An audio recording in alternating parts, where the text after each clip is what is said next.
Hello friends, help coaching centre मित्र आप सभी का स्वागत। दोस्तों, आप सबके समक्ष प्रैक्टिस सेट लेकर उपस्थित हुए हैं हिंदी वर्णमाला का। तो दोस्तों आपको बता देते हैं, ठीक है, 30 क्वेश्चन इसमें इंक्लूड किया गया है, जो very most important question include किया गया है। तो 30 क्वेश्चन आप सबके समक्ष हम लेकर उपस्थित होंगे, ठीक है। वेरी मोस्ट इंपॉर्टेंट इंक्लूड किया गया है, सीधा पेपर में छपने वाला क्वेश्चन लेकर उपस्थित हुए हैं। तो 30 क्वेश्चन दोस्तों है। अगर पुलिस बनना है तो अंतिम 10 दिनों में यह पढ़ लो। यहाँ से आपको हेल्प कोचिंग चैनल पे जाकर आपको वीडियो पढ़ना है। जस्ट हमने अभी वीडियो डाला है, क्योंकि हमारा जितना पढ़ाया हुआ एक ना दो क्वेश्चन से हर हाल में क्वेश्चन पूछा जा रहा है। हमने पढ़ाया था जीएसटी के बारे में। जीएसटी का 5 मिनट का वीडियो है, 5 मिनट में हमने उसको ख़त्म किया है। उसमें से 2 क्वेश्चन पूछ लिया गया है। दोस्तों आप हूबहू जाके क्वेश्चन को देख लीजिएगा। प्लस हम मैथ का क्वेश्चन बताते हैं, मैथ का शॉर्ट तरीके से क्वेश्चन को बताते हैं, शॉर्ट वीडियो में बताते हैं। हूबहू क्वेश्चन को ले जाके करड़ी वाला क्वेश्चन को पूछ लिया गया है। इससे क्या होगा मित्र, आपको बहुत ही बेनिफिट होगा। हमारी वीडियो आप लोग अच्छे से पढ़ लीजिएगा, आपको 90% सिलेक्शन के करीब आप जाएंगे। ये मेरा विश्वास है, मेरा अनुभव है। तो आप लोग देरी न करते हैं, वीडियो की तरफ चलते हैं। यूपी पुलिस, ठीक है, री एग्ज़ाम डेट 2024 पहला प्रैक्टिस सेट लेकर आप सबके उपस्थित हुए हैं, जो वर्णमाला से मित्र आपका है।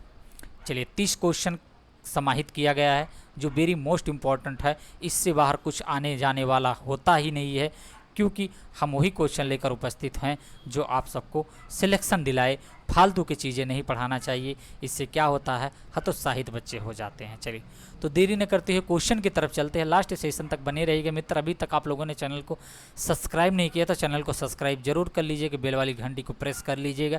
इससे क्या होगा, नोटिफिकेशन आपको पहुँच जाएगा। डेली हम वीडियो 8 बजे अपलोड करते हैं अपने चैनल हेल्प कोचिंग पे। अपना परिवार है, इसको आप लोग सब्सक्राइब कर लीजिएगा। यहाँ से जो भी चीज़ें हम आपको प्रोवाइड करवाएंगे आपके हित में ही रहेगा मित्र। चलिए, तो देरी न करते हुए नेक्स्ट क्वेश्चन की तरफ चलते हैं। पहला क्वेश्चन आप सबके समझ दिख रहा है। तो पहला क्वेश्चन में कहा जा रहा है वर्णमाला किसे कहते हैं। तो मित्र फास्ट वीडियो रहेगा, आप लोग अच्छे से समझना है, ठीक है।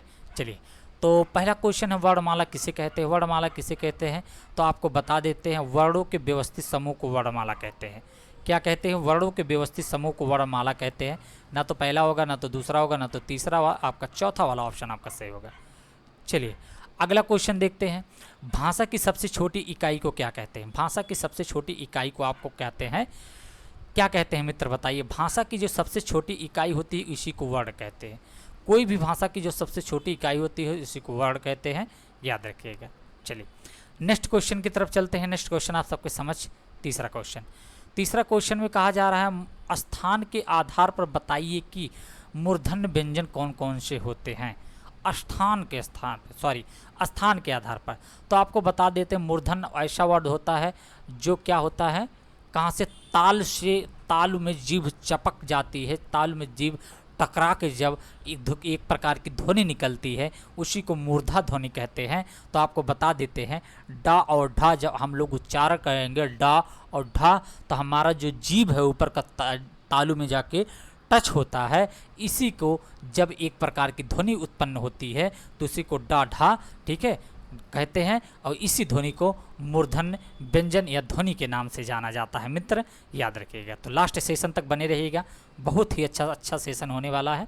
चलिए, अगला क्वेश्चन है, निम्न में से कौन से नासिक व्यंजन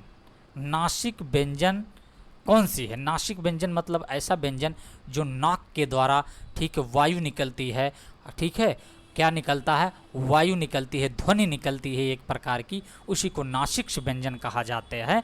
मुंह से कम, नाक से ज़्यादा निकलता है। तो जा नहीं होता है, ना तो गा होगा, ना तो खट्टी सा होगा। आपका इया जो होता है ये नासिक व्यंजन आपका कहलाएगा। कौन सा, चौथा वाला ऑप्शन। चलिए, नेक्स्ट क्वेश्चन की तरफ चलते हैं। नेक्स्ट क्वेश्चन आप सबके समझ, निम्न में से कंठ ध्वनियाँ कौन सी है। कंठ ध्वनियाँ मतलब जो हमारे कंठ से होकर, ठीक है, कंठ से निकलती हुई जाके बाहर ध्वनियाँ निकलती है, कौन से कहलाती है। तो आपको बता देते हैं, एक का वाले का, खा, गा, घा, ये सब जो ध्वनियाँ होते हैं ये आपके कंठ ध्वनि होते हैं, याद रखिएगा। तो इसमें का, खा, गा जो ध्वनि है, ये वही वाला ध्वनि जो है, यही आपका क्या है, कंठ ध्वनि कहलाता है। चलिए, नेक्स्ट क्वेश्चन की तरफ चलते हैं मित्र। नेक्स्ट क्वेश्चन आप सबके समक्ष है। तो मित्र अभी तक आप लोगों ने चैनल को सब्सक्राइब नहीं किया तो चैनल को लाइक और सब्सक्राइब कमेंट कर लीजिएगा। इससे क्या होगा मित्र, आप सबके पास नोटिफिकेशन पहुंचेगा और हम 8 बजे वीडियो एक टारगेट एक लक्ष्य बनाए हैं कि आपको सिलेक्शन कराना है यूपीपीपी में।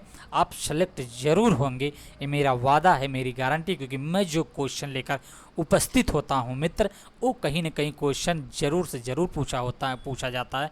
मेरा अपना एक एक्सपीरियंस अनुभव है, मैं वही क्वेश्चन को पुटअप करता हूँ, वही क्वेश्चन को टाइप करवाता हूँ जो क्वेश्चन पूछा जाता है। चलिए, तो फालतू के क्वेश्चन पढ़ने से कोई अर्थ नहीं। सबसे देखिए, स्टूडेंट के लिए बहुत बड़ी चीज़ें, बहुत बड़ी बात होती है कि स्टूडेंट को कब क्या कितना पढ़ना होता है, ये बहुत मायने रखता है। तो चलिए आपको देखते हैं। कौन सा क्वेश्चन था? छठवां क्वेश्चन हो गया। चलिए, छठवां नहीं था, चौथा था। चलिए 1 मिनट, दूसरा हो गया, उसके बाद हाँ मूर्धा हो गया, उसके बाद चलिए निम्न में से नासिक हो गया, उसके बाद 6वां क्वेश्चन चलिए कंठ हो गया। तो आपको बता देते यही वाला ऑप्शन आपका सही है। चलिए नेक्स्ट क्वेश्चन की तरफ चलते हैं। उसके बाद ए और ए वर्ड क्या कहलाते हैं? तो मित्र आपको बता देते ए और ए वर्ड कौन सी ध्वनियाँ कहलाते हैं? कंठ तालब ध्वनियाँ कहलाते हैं। ए और ए वर्ड जो है तो कंठ तालब ध्वनियाँ। एक होता पहला जो होता है, ठीक। तो अभी हम इसका एक बता देते हैं, ठीक है, बहुत इंपॉर्टेंट है। आगे अगले एक क्वेश्चन और दिया गया है, जो छोटा आ से लेके, ठीक है, आहा तक जो वर्ड होते हैं, इसको भी हम बता देते हैं कौन सा उच्चारण स्थान कहलाता है। तो लास्ट सेशन तक बने रहिएगा, आगे वीडियो में बता देते हैं। यहाँ से एक नंबर जरूर पूछा जाएगा, वेरी मोस्ट इंपॉर्टेंट है, याद रखिएगा। एक नंबर पूछिएगा और उसके बाद गारंटी कह रहे हैं 100% अगर नहीं आएगा ना तो चैनल को डिसलाइक कर दीजिएगा। चलिए आगे देखते हैं। अगला क्वेश्चन आप सबके समक्ष लिखा गया है, निम्न में से अल्प प्राण वर्ड कौन सा है? तो आपको मित्र बता देते, एक होता है अल्प प्राण और एक होता है महाप्राण। क्या होता है? महाप्राण। तो आपको बता देते अल्प प्राण जो होते हैं मित्र, अल्प प्राण जो होते हैं ये होते हैं 1, 3, 5। पहला वर्ड, तीसरा वर्ड, 5वां। और महाप्राण जो होते हैं दोस्तों 2 और चौथा होते हैं। तो याद रखिएगा 1, 3 क्या होता है? अल्प प्राण। तो इसमें आपको बता देते हैं 1, 3, 5 अल्प प्राण पूछा गया है। तो एक क्या है? का, खा छोड़ के गा। तो यही वाला ऑप्शन आपका, दूसरा वाला ऑप्शन, सॉरी ज़्यादा घिचपिच कर दे रहे हैं, साफ साफ लिख रहे हैं, यही वाला ऑप्शन आपका सही होगा, दूसरा वाला ऑप्शन आपका अल्प प्राण होता है। चलिए नेक्स्ट क्वेश्चन की तरफ चलते हैं मित्र। नेक्स्ट क्वेश्चन है, निम्न में से हिंदी वर्णमाला में अयोग्यवाह, यहाँ अयोग्यवाह रहेगा। अयोग्यवाह वर्ड कितने होते हैं? तो आपको बताना है। अयोग्यवाह वर्डों की संख्या 2 होता है। अंक और आहा होता है। अंक और आहा 2 वर्ड अयोग्यवाह होते हैं। यही आपके ऑप्शन दूसरा सही होगा। चलिए देरी न करते हुए क्वेश्चन की तरफ चलते हैं। फास्ट रिवीजन क्वेश्चन है क्योंकि बहुत कुछ अभी पढ़ना है आप सबको, कल एग्जाम है। किस शब्द में द्वित्व व्यंजन? आपको बता देते हैं यही वाला तीसरा वाला ऑप्शन सही है। द्वित्व व्यंजन मतलब जो 2 शब्द दो बार प्रयोग होते हैं। जैसे उत्तर, जब उत्तर लिखेंगे तो उत्तर में आधा ता रहता है। जैसे दिल्ली में डबल ला लिखा गया है, तो यही आपका द्वित्व व्यंजन कहलाता है। नोट डाउन करिएगा, ये भी ऐसे क्वेश्चन को पूछ लिया जाता है 1 नंबर का। चलिए द्वित्व व्यंजन कहलाता है। अगला देखते हैं, निम्नलिखित में से किस वर्ण का उच्चारण स्थान मूर्धा होता है? तो आपको बता देते हैं मूर्धा स्थान अभी हमने जस्ट बताया, जो आपके क्या होता है, कहाँ से निकलता है? मूर्धन्य से निकलता है। जो हमारा तालु होता है जाके कहाँ पे ऊपर चपक जाता है, हमारे जीवा जो होता है, ठीक है, तालु में जब जाके चपकता है, एक प्रकार की जो ध्वनि निकलती, उसी को हम मूर्धन्य कहते हैं। लेकिन क्या पूछा गया? नहीं है। तो बताइए इसमें से कौन सा ऑप्शन आपका नहीं है? डा, री, उसके बाद था, टा। तो आपको बता देते यही टा ऑप्शन आपका नहीं है, मूर्धन और सब मूर्धा है। चलिए नेक्स्ट क्वेश्चन की तरफ चलते हैं। तो मित्र अभी तक आप लोगों ने चैनल को सब्सक्राइब नहीं किया, चैनल को सब्सक्राइब, लाइक, कमेंट जरूर करते चलिएगा। चलिए अगला क्वेश्चन है, विसर्ग का उच्चारण किसकी भांति होता है? तो आपको मित्र बता दें विसर्ग की उच्चारण हा भांति होती है, याद रखिएगा। चलिए नेक्स्ट क्वेश्चन की तरफ, अगला क्वेश्चन आप सबके समझ। अगला क्वेश्चन में कहा जा रहा है शा शा शा हा कौन सा व्यंजन कहलाता है। तो आपको बता देते हैं मित्र, शा शा शा स्पर्श संघर्षी व्यंजन कहलाते हैं, ये संघर्ष करते हैं, ठीक है। शा शा शा हा, ठीक है, ये संघर्षी व्यंजन होते हैं, तो याद रखिएगा पहला वाला ऑप्शन सही होगा। चलिए मित्र, इस पर संघर्षी व्यंजन कहलाते हैं। चलिए उसके बाद आपका अगला क्वेश्चन है चा वर्ड का उच्चारण मुंह के किस भाग से होता है। चा वर्ड का चा, तो का, उसके बाद चा, कंठ तालब, तो आपको बता देते तालब मतलब तालु के से होता है, तो आपका यही वाला ऑप्शन आपका सही होगा, दूसरा वाला ऑप्शन सही होगा। चलिए नेक्स्ट क्वेश्चन की तरफ चलते हैं। 14वां question very most important question है भी है। निम्नलिखित में से किस वर्ण का उच्चारण स्थान तालु नहीं है। तालु नहीं मतलब तालु से ना हो तो कौन सा है, तो आपको बता देते हैं कंठ तालब। कंठ तालब मतलब तालब, चा, छा, जा, झा और इया, ये इतनी मसे मतलब अगर होंगे तो है, अगर नहीं है तो नहीं है, मतलब तालु नहीं है। तो या ये तालु नहीं है। उसके बाद आपका ई नहीं है, और उसके बाद निम्न में से किस वर्ण का उच्चारण स्थान तालु नहीं है। तो उसके बाद खट्टी सा, तो मित्र यहाँ पे कुछ मिस्टेक हो रहा है। तालु मतलब कंठ तालब, चा, छा, जा, झा, या, तो मतलब इसमें तो लगभग सभी दे रहे हैं मित्र, तो यहाँ पे थोड़ी कुछ कन्फ्यूजन है, इसको हम स्किप कर देते हैं, मिस्टेक हो गया होगा, ठीक है। तो आपको बता देते तालु मतलब यही है, ये तालु है, ये तालु है, ये तालु है, ये तालु है, ये भी तालु है, ठीक है। यहाँ पे सब तालु है, तो यहाँ पे तालु को इसमें ए भी नहीं दिया गया है, उसके बाद ए है, तो यहाँ पे मिस्टेक हो गया है। आगे चल के देखते हैं, यहाँ पे इसका विकल्प नहीं लिखा गया है। चलिए जाने दीजिए, अगला क्वेश्चन देखते हैं। चलिए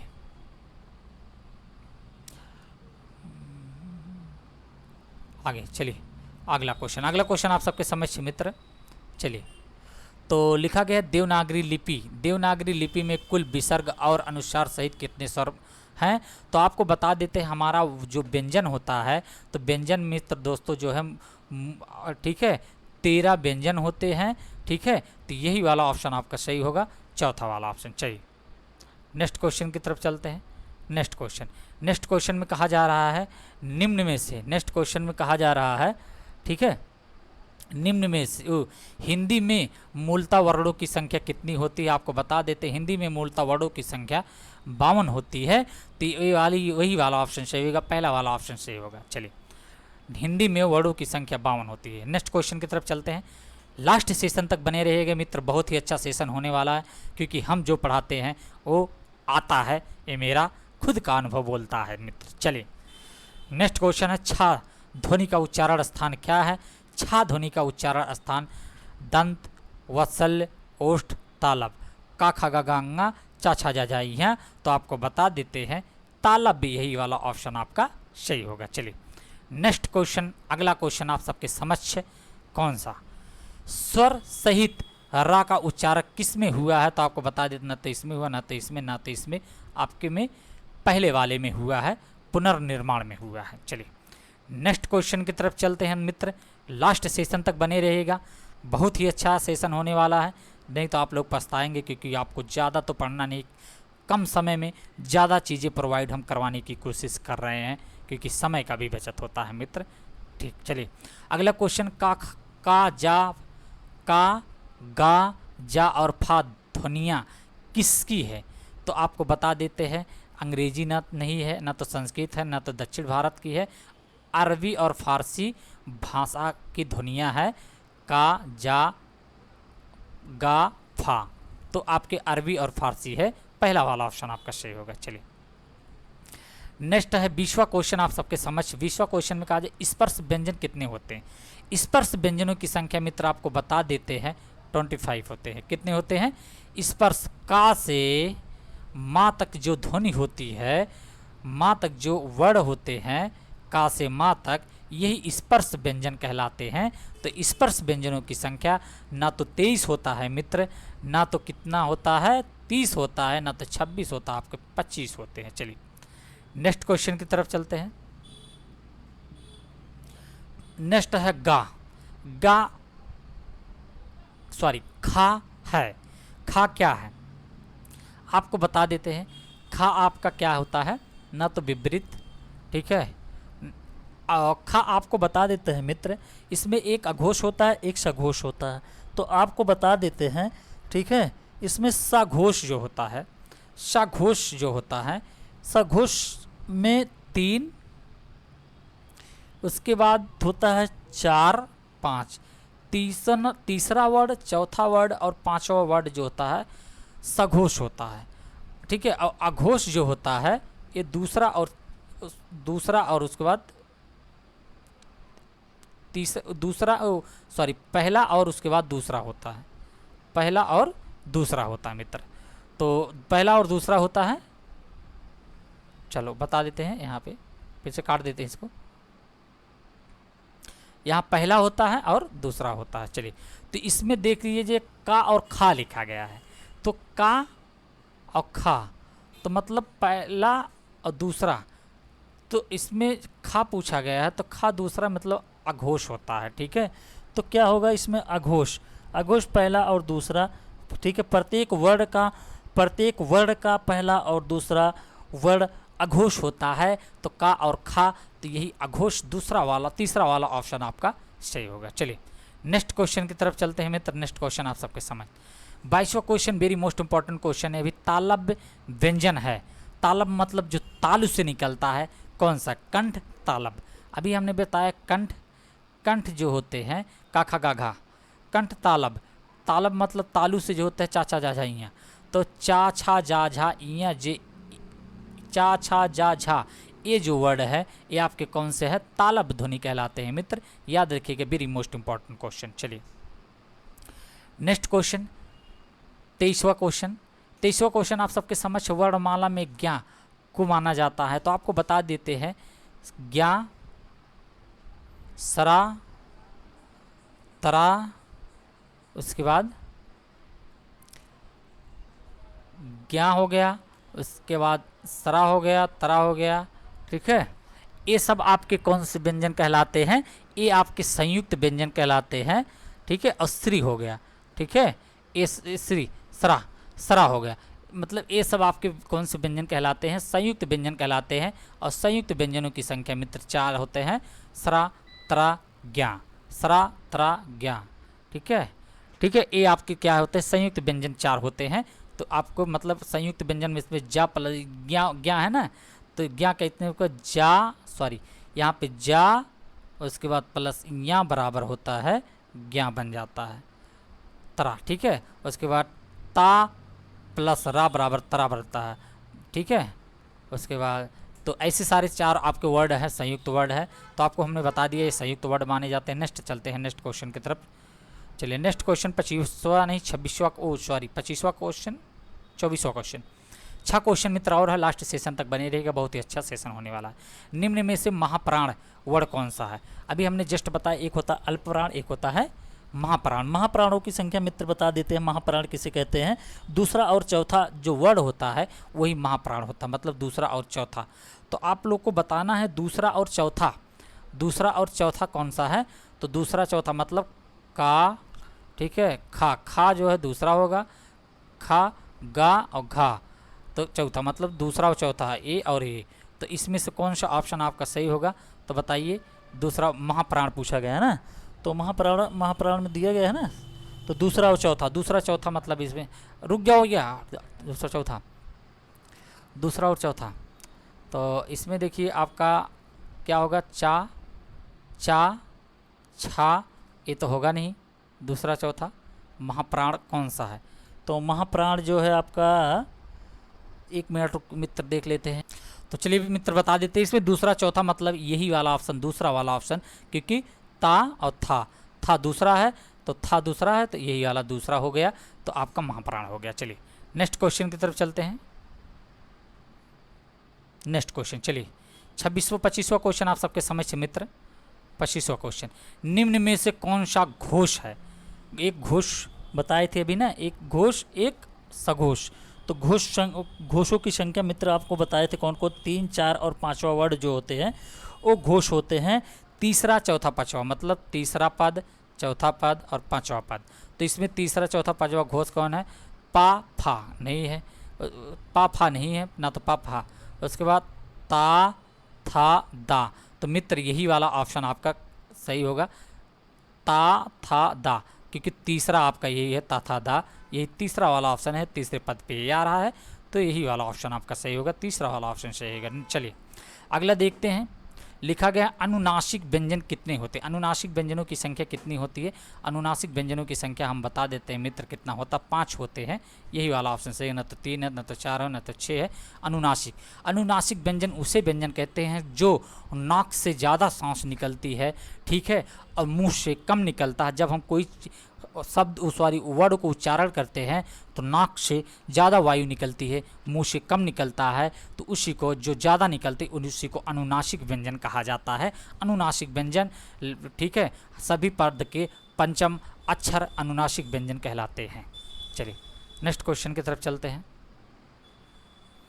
नेक्स्ट है 27वां क्वेश्चन, वेरी मोस्ट इंपॉर्टेंट को, ओ और औ वर्ड क्या कहलाते हैं? तो आपको बता देते हैं मित्र। चलिए यहाँ पे थोड़ा दोस्तों बताना, हमने जस्ट बताया था, दूसरे क्वेश्चन में आया था, यहाँ भी पे आया, ओ और औ वर्ड का वर्ड क्या कहलाते हैं? कंठ तालव, कंठोष्ठ, कंठस्थ, ओष्ठ। तो आपको बता देते हैं। तो मित्र अगर छोटा आ और बड़ा आ, इसका उच्चारण जो होता है कंठ स्वर होता है, कंठ। उसके बाद आपका होगा छोटी ई और बड़ी ई, इसका होता है कंठ, तालव्य होता है, तालव्य।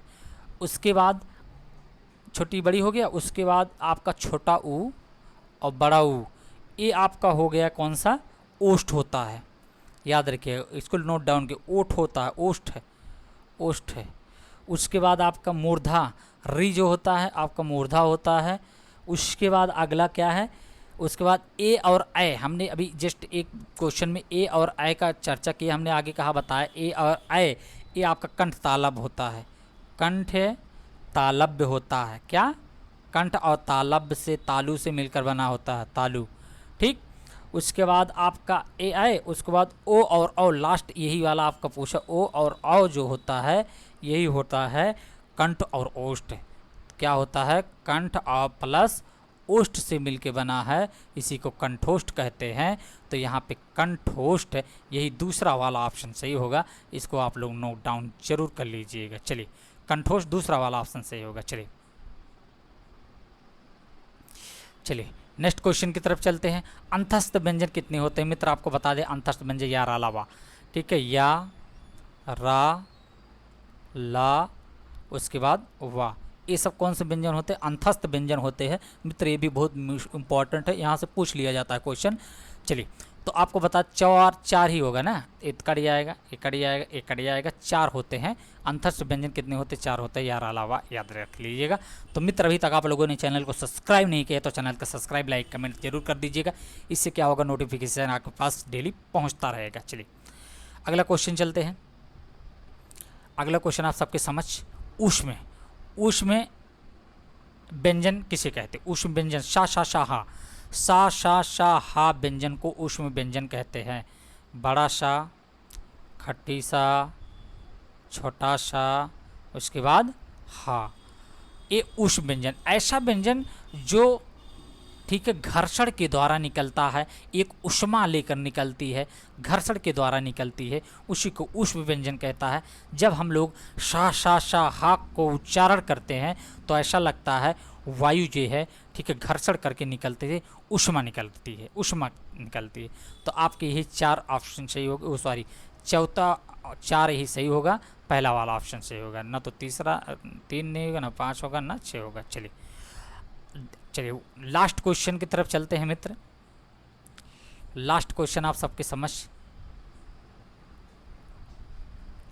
समझ, तो आपको बता देते उच्छिप्त व्यंजनों की संख्या कितनी होती? उच्छिप्त व्यंजन कितने प्रकार के होते हैं? आपको बता दें उच्छिप्त व्यंजन जो होते हैं कौन कौन से? उत्क्षिप्त, डा और ढा, इसको उत्क्षिप्त व्यंजन बोलते हैं। उत्क्षिप्त व्यंजनों की संख्या 2 होती है, डा और ढा, इसी को उत्क्षिप्त व्यंजन बोला जाता है। चलिए तो मित्र अभी तक आप लोगों ने चैनल सब्सक्राइब नहीं किया, चैनल सब्सक्राइब कर लीजिएगा। आप लोगों ने पूरा वीडियो देखा, इसके लिए बहुत बहुत धन्यवाद। आगामी भी पेपर के लिए आप लोग को best of luck. Next video मिलता है, तब तक के लिए मित्र जय हिंद।